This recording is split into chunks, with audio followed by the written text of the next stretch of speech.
Inner child म्हणजे काय? Inner child healing म्हणजे काय? असे प्रश्न तुम्हाला पडतात का? इनर चाइल्ड म्हणजे नक्की काय? इनर चाइल्ड हीलिंग म्हणजे काय? आणि ते का केलं पाहिजे? कसं केलं पाहिजे? ते नाही केलं तर काय होतं? केलं तर काय होतं? काय बेनिफिट्स होतात? हे सगळं या व्हिडिओमध्ये आपण आज बघणार आहोत. तुम्हाला इनर चाइल्डबद्दल काही प्रश्न असतील, तुमच्या मनात काही डाऊट्स असतील, तर हा व्हिडिओ शेवटपर्यंत नक्की बघा. नमस्कार, मी स्मिता निराळ. मी हॅपीनेस लाईफस्टाईल कोच आहे. या चॅनलवरचे व्हिडिओज तुमच्यासाठी हेल्पफुल होत आहेत का? तुम्हाला याच्यामुळे काय बेनिफिट्स होत आहेत का?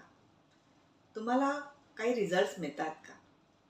असं असेल तर या व्हिडिओजना नक्की लाईक करा, तुमच्या कॉन्टॅक्ट्समध्ये सुद्धा शेअर करा आणि चॅनलला जर सबस्क्राईब नसेल केलं तर सबस्क्राईब करून बेल आयकनसुद्धा प्रेस करा. बेल आयकन प्रेस केली तर पुढे येणाऱ्या व्हिडिओचं तुम्हाला वेळेवर नोटिफिकेशन मिळेल. आमच्याकडे फ्री वेबिनारसुद्धा होत असतात. हे वेबिनार्स अटेंड करण्यासाठी तुम्ही डिस्क्रिप्शन बॉक्समध्ये दिलेल्या लिंकवर तुमचं नाव रजिस्टर करा आणि जेव्हा हा वेबिनार असेल तेव्हा तो नक्की अटेंड करा. सगळ्यात पहिला प्रश्न म्हणजे इनर चाइल्ड म्हणजे नक्की काय? इनर चाइल्ड म्हणजे आपलं सबकॉन्शियस माइंड. सबकॉन्शियस माइंडला इनर चाइल्ड म्हटलं जातं. कारण आपलं सबकॉन्शियस माइंड एखाद्या लहान मुलासारखं असतं. सबकॉन्शियस माइंडमध्ये आपल्या जन्मापासून आत्तापर्यंतच्या आपल्या लाईफमधले ज्या काही गोष्टी घडलेल्या असतात, या प्रोग्राम होत असतात, रेकॉर्ड होत असतात. आणि ते जे काही रेकॉर्डिंग असतं, जे काही प्रोग्रामिंग आपल्या सबकॉन्शियस माइंडमध्ये झालेलं असतं, तेच आपल्या लाईफमध्ये रिफ्लेक्ट होत असतं. फॉर एक्झाम्पल, समजा कोणाचं बालपण चांगलं नाही गेलं आहे, त्यांना नीट वागणूक नाही मिळाली, प्रेम नाही मिळालं, अटेन्शन नाही मिळालं, त्यांनी लहानपणी खूप लोनली फील केलं आहे, खूप एकटेपणा त्यांना फील झाला आहे, प्रत्येक गोष्टीसाठी क्रिटिसिझम त्यांनी फेस केला आहे, त्यांना नेहमी क्रिटिसिझम मिळाला, जज केल्या गेलं त्यांना. असं ज्यांचं बालपण गेलं असेल त्यांच्या माइंडमध्ये या सगळ्या गोष्टी रेकॉर्ड होतात, या सगळ्या मेमरीज रेकॉर्ड होतात, प्रोग्राम होतात आणि मोठं झाल्यावर त्याच मेमरीज पुन्हा रिप्ले व्हायला लागतात. लहानपणी समजा लोनलीनेस फील केला असेल, डिप्रेस फील केलं असेल, I am not good enough हे फिलिंग क्रिएट झालं असेल, सगळ्यांनी म्हटलं असेल की तुझ्यामध्ये काहीच चांगल्या क्वालिटीज नाही आहे, तुला काही चांगलं जमत नाही, ना अभ्यास चांगला जमतो, तुझी पर्सनॅलिटी चांगली नाही आहे. लहान मुलांना कधी कधी असं म्हटलं जातं, खूप जाड आहे, खूप काळा आहे, अभ्यासात गती नाही आहे, असं क्रिटिसिझम लहान मुलांना मिळत असतं. आणि या सगळ्या क्रिटिसिझममुळे, या सगळ्या एक्सपिरियन्सेसमुळे त्या सबकॉन्शियस माइंडमध्ये रेकॉर्ड होतात आणि त्या ज्या मेमरीज असतात त्या as a mirror, like a mirror, लाईफमध्ये रिफ्लेक्ट व्हायला लागतात. आणि मोठं झाल्यावर सुद्धा हेच फिलिंग्स क्रिएट होतात की माझ्यामध्ये कॉन्फिडन्स नाही आहे, I am not good enough, माझ्यामध्ये काहीच चांगल्या क्वालिटीज नाही आहेत, मला काहीच चांगल्या गोष्टी जमत नाहीत, हे पुन्हा लाईफमध्ये रिफ्लेक्ट व्हायला लागतं. आणि या रिफ्लेक्शनमुळे लाईफ तसंच क्रिएट व्हायला लागतं. लाईफमध्ये सक्सेस मिळत नाही, ऑलवेज फेल्युअर्स मिळत राहतात, लोनलीनेस आणखी वाढत जातो या सबकॉन्शियस प्रोग्रामिंगमुळे. तसेच चुकीचे लोक लाईफमध्ये येतात, चुकीच्या सिच्युएशन्स लाईफमध्ये येतात आणि मग कळत नाही हे असं का होत आहे. तर याचं कारण लहानपणामध्ये असतं, सबकॉन्शियस प्रोग्रामिंगमध्ये असतं. सबकॉन्शियस माइंडमध्ये काय प्रोग्राम झाला आहे, या सगळ्या गोष्टी आज लाईफवर इम्पॅक्ट करत असतात. आपल्याला सगळ्यांनाच लाईफमध्ये काही ना काही अचीव करायचं असतं. सगळ्यांना एक चांगल्या क्वालिटीचं लाईफ हवं असतं, काही स्वप्न असतात, काही गोल्स अचीव करायचे असतात. पण ह्या इनर चाइल्ड प्रोग्रामिंगमुळे, सबकॉन्शियस प्रोग्रामिंगमुळे ते अचीव होत नाही. आपलं जे इनर चाइल्ड असतं किंवा सबकॉन्शियस माइंड असतं, हे आयदर आपल्याला सक्सेसकडे नेत असतं किंवा सक्सेसपासून दूर ठेवत असतं. आपलं जे माइंड असतं ते एक कॉन्शियस माइंड असतं आणि एक असतं सबकॉन्शियस माइंड. प्रत्येक सेकंदाला आपलं कॉन्शियस माइंड जे असतं हे 10 ते 12 थॉट्स क्रिएट करत असतं. पण आपलं सबकॉन्शियस माइंड जे असतं त्याच्यामध्ये मिलियन्स ऑफ थॉट्स क्रिएट होत असतात किंवा प्रोग्राम होत असतात. तुम्ही हा फरक बघू शकता. आणि मग जो डॉमिनंट थॉट असतो तोच लाईफमध्ये मॅनिफेस्ट होत असतो.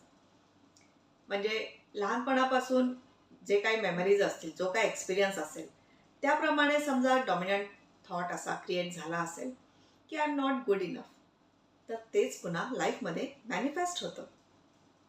आणि अशा परसेप्शनमुळे, अशा थॉटमुळे, अशा प्रोग्रामिंगमुळे सक्सेस कसा मिळणार? आणि म्हणून लाईफमध्ये मग सक्सेस मिळत नाही.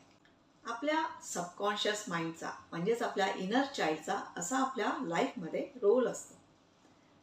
आपल्या सबकॉन्शियस माइंडमध्ये आत्तापर्यंत जे काही प्रोग्रामिंग झालेलं आहे, जे काही डॉमिनंट थॉट्स आहेत, जे काही मॅक्झिमम थॉट्स आहेत, तेच पुन्हा आपल्या लाईफमध्ये रिप्ले होत असतात. आणि त्यामुळे आपल्याला चुकीचे नको असलेले एक्सपिरियन्सेस येत असतात. आपल्या लाईफमध्ये प्रॉब्लेम्स क्रिएट होत असतात. मग याच्यासाठी काय सोल्युशन आहे? ह्याच्यासाठी काय केलं पाहिजे? आणि इथेच येतं इनर चाइल्ड हिलिंग. सबकॉन्शियसमध्ये जे काही चुकीचे प्रोग्रामिंग्स असतात हे सगळे क्लिअर करणं, हे सगळे करेक्ट करणं. आता सबकॉन्शियस माइंड जे असतं त्याला फक्त ॲब्सॉर्ब करणं माहिती असतं. त्याला फक्त प्रोग्राम करणं, रेकॉर्ड करणं एवढंच माहिती असतं. कुठल्याही मेमरीज डिलीट करणं, इरेज करणं, क्लिअर करणं त्याला माहिती नसतं. त्यामुळे वर्षानुवर्ष फक्त तिथे स्टोरेज होत असतो. सगळ्या मेमरीजचा स्टोरेज होत असतो आणि पुन्हा तेच आपल्या लाईफमध्ये रिप्ले होत असतं. जशी एखादी CD असते, त्याच्यामध्ये वेगळी गाणी रेकॉर्ड केल्या जातात. ती CD स्वतःहून कुठलंही गाणं डिलीट करू शकत नाही आणि तीच गाणी पुन्हा प्ले होतात. आपल्या सबकॉन्शियस माइंडचं किंवा इनर चाइल्डचं सुद्धा असंच असतं.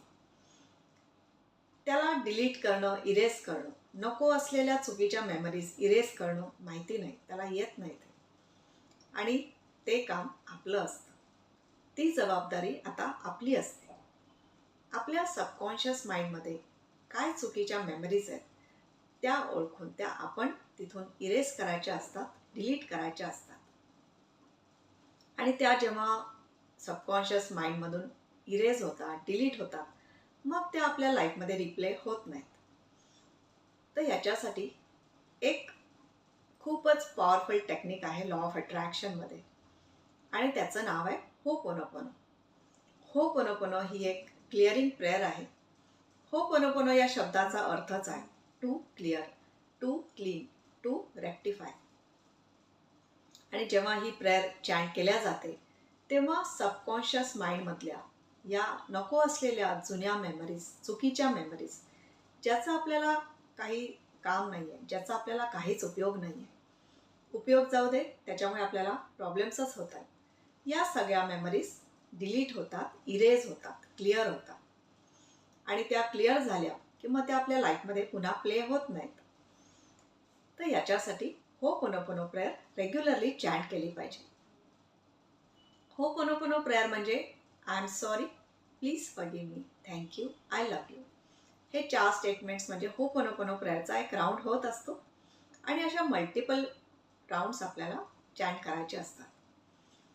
इनर चाइल्ड हिलिंग करण्यासाठी, आपलं सबकॉन्शियस माइंड हील करण्यासाठी, क्लिअर करण्यासाठी, क्लीन करण्यासाठी ही प्रेयर कशी वापरायची? याच्यासाठी तुम्ही एक शांत जागी बसा. मेक शुअर कोणी तुम्हाला डिस्टर्ब करणार नाही. आणि आपला उजवा हात आपल्या हार्टवर ठेवा आणि स्वतःच्या अंतर्मनाशी कनेक्ट व्हा. स्वतःच्या माइंडशी, सबकॉन्शियस माइंडशी कनेक्ट व्हा. तुम्हाला काही मेमरीज आठवायला लागतील. आत्तापर्यंत जे काही तुमच्या लाईफमध्ये घडलंय ते तुम्हाला मे बी आठवायला लागेल किंवा ही प्रेयर जेव्हा तुम्ही चॅन्ट करायला लागाल तेव्हा आठवायला लागेल. तर शांतपणे एका जागी बसा आणि आपला उजवा हात हार्टवर ठेवा आणि ही प्रेयर चॅन्ट करायला सुरुवात करा. इनर चाइल्ड हिलिंगसाठी ही प्रेयर जेव्हा चॅन्ट करायची असते तेव्हा ती आपल्या स्वतःला उद्देशून म्हणायची असते. ह्याच्यामध्ये आपलं स्वतःचं नाव घ्यायचं असतं. आता तुमचं जे काही नाव असेल ते याच्यामध्ये घ्यायचं. मी तुम्हाला आता दाखवते कसं करायचं. आणि तुमचं समजा काही पेट नेम असेल तर ते सुद्धा तुम्ही इथे घेऊ शकता. तुम्ही कोणत्या नावाशी जास्त कनेक्ट करता, कोणत्या नावाने हाक मारलेली तुम्हाला आवडते ते तुम्ही बघा आणि ते नाव या प्रेयरमध्ये घ्या. तर एका शांत जागी बसा, आपल्या हार्टवर हात ठेवा, थोडा वेळ ब्रीदिंगवर फोकस करा. ब्रेथ कसा आत येतोय, कसा बाहेर जातोय या गोष्टीवर फोकस करा. असं करण्यामुळे तुमचं माइंड काम होईल, शांत होईल आणि मग ही प्रेयर म्हणायला सुरुवात करा. आय एम सॉरी डिअर, स्वतःचं नाव घ्या. तुम्हाला ज्या नावाने हाक मारलेली आवडते ते नाव घ्या. I am sorry dear, please forgive me, thank you, I love you. I am sorry dear, please forgive me, thank you, I love you. I am sorry dear, please forgive me, thank you, I love you. असं थोडा वेळ chant करा. जेव्हा तुम्ही असं chanting करायला लागाल स्वतःचं नाव घेऊन, त्यावेळेला तुमच्या माइंडमध्ये काही मेमरीज येतील. तुमचं स्वतःबद्दलचं जे काही मत आहे किंवा तुम्हाला आत्तापर्यंत जी काही ट्रीटमेंट मिळाली आहे, जी काही चुकीची ट्रीटमेंट मिळाली आहे, ज्या काही चुकीच्या तुमच्या मेमरीज असतील लहानपणापासून आत्तापर्यंतच्या, त्या तुमच्या माइंडमध्ये येतील आणि त्या या प्रेयरमुळे इरेज होतील, तिथून सबकॉन्शियस माइंडमधून निघून जातील आणि मग तुम्हाला पीसफुल वाटेल, काम वाटेल. तुमच्या माइंडमध्ये स्वतःबद्दल जे काही निगेटिव्ह फिलिंग्स होते की जसं माझ्यामध्ये कॉन्फिडन्स नाही, I am not good enough, मला चांगल्या गोष्टी जमत नाही, मला सक्सेस मिळत नाही, हे जे काही निगेटिव्ह विचार तुमचे स्वतःच्या बाबतीत आहेत हे सगळे क्लिअर होतील.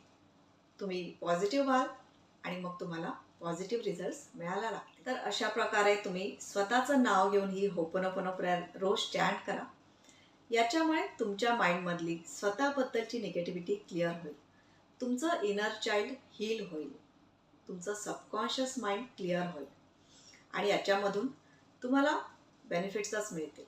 तुमच्या लाईफमध्ये पॉझिटिव्हिटी यायला लागेल, तुम्हाला इन्स्पिरेशन मिळायला लागेल, तुम्हाला चांगल्या अपॉर्च्युनिटीज येतील, तुम्हाला योग्य लोक भेटायला लागतील की जे तुम्हाला तुमच्या सक्सेसमध्ये हेल्प करतील.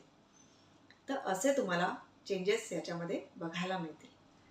तुम्हाला या प्रेयरमुळे जे काय बेनिफिट्स होतील, तुमचा जो काही पॉझिटिव्ह एक्सपिरियन्स असेल तो नक्की थोड्या दिवसांनी या व्हिडिओच्या कमेंट सेक्शनमध्ये शेअर करा.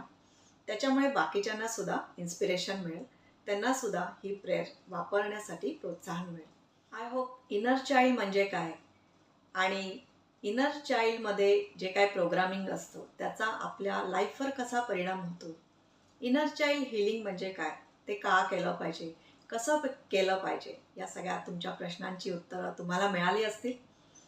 नक्की ही प्रॅक्टिस करून बघा, याच्यामुळे तुम्हाला फायदाच होणार आहे. हा व्हिडिओ तुम्हाला आवडला असेल तर या व्हिडिओला नक्की लाईक करा. तुमच्या ॲटलिस्ट 3 कॉन्टॅक्ट्समध्ये तरी या व्हिडिओला शेअर करा आणि चॅनलला जो सबस्क्राईब नसेल केलं तर सबस्क्राईब करून बेल आयकॉनसुद्धा प्रेस करा आणि फ्री वेबिनारसाठी सुद्धा रजिस्टर करा. नेहमी हॅपी राहा, खुश राहा. थँक्यू.